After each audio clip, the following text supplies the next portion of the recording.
আলহামদুলিল্লাহ কাফা ওয়াসসালাতু ওয়াসসালামু আলা ইবাদিহিল্লাযিনা ইসতাফা আম্মা বা'দ। আজকে আমি এসেছি যে নামাজের মধ্যে আমরা রুকু সঠিকভাবে কিভাবে করব। কিছু সংখ্যক মানুষ আছে যে তারা রুকু করে মাথাটা অতিরিক্ত নিচের দিকে আসে, আবার কিছু সংখ্যক মানুষ এইভাবে উঁচু করে মাথাটা উঁচু করে নেয়। যেটা আপনারা এই ফটোতে দেখতে পাচ্ছেন যে কিছু সংখ্যক মানুষ এভাবে আছে, এইভাবে যে নিচু করে মাথা নিচের দিকে আছে, এটাও ঠিক না। আবার যে এই ফটোটা দেখুন, এখানে দেখো যে এই রুকু করছে উপর দিকে আছে, মাথা উপরের দিকে, এটাও ঠিক না।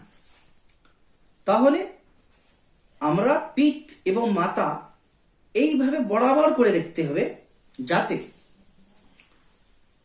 এইভাবে বরাবর করে রাখতে হবে, যাতে যদি আমরা এই পিঠের উপর যদি কোন পানির বোতল ইত্যাদি রেখে দেই, যাতে পড়ে যায় না, যাতে সে পড়ে না, এইভাবে আমাদেরকে রুকু করতে হবে। আপনারা দেখুন, এই সঠিকভাবে এইভাবে রুকু করতে হবে। দ্বিতীয় নম্বরে আমরা যে রুকু করব, আমরা এই দু হাতের দ্বারা আমার হাঁটুকে ধরে নেব। সেটা কিভাবে ধরবো সেটাও জানার দরকার আছে।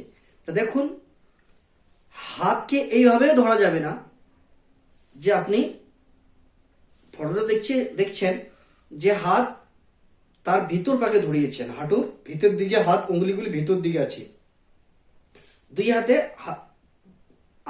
দুই হাতের উঙ্গলি একে অপর দিকে দেখা যাচ্ছে এবং হাঁটুর ভিতর পাশে ভিতর দিকে ধরছে, এটাও ঠিক না।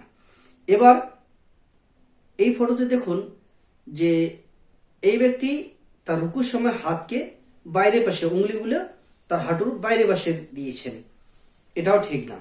তাহলে কিভাবে ধরতে হবে? এইভাবে পাঞ্জা দিকে ধরতে হবে, মজবুতের সহিত এইভাবে ধরতে হবে, এইভাবে এইভাবে ধরতে হবে। হাঁটু যদি আছে তো হাঁটুতে এইভাবে ধরতে হবে, যেটা আপনি ফটোতে দেখছেন যে পাঁচও উঙ্গলি দ্বারা সে হাঁটুকে এইভাবে মজবুতের সহিত ধরেছে, এটাই সঠিক পদ্ধতি। এখন এই রুকুতে তাকবার বেজোর আল্লাহ তাআলা তসবিহ বয়ান করতে হবে। বেজোর তো 3 বার, 5 বার, 7 বার, 9 বার, এইভাবে আল্লাহ তাআলা তসবিহ সুবহানা রাব্বিয়াল আযীম, এই দোয়াটা পাঠ করতে হবে। সুবহানা রাব্বিয়াল আযীম কেউ 3 বার পড়তে পারে, 5 বার পড়তে পারে, 7 বারও পড়তে পারে, কোনো অসুবিধা নেই। বেজোর পড়াটা সুন্নাত।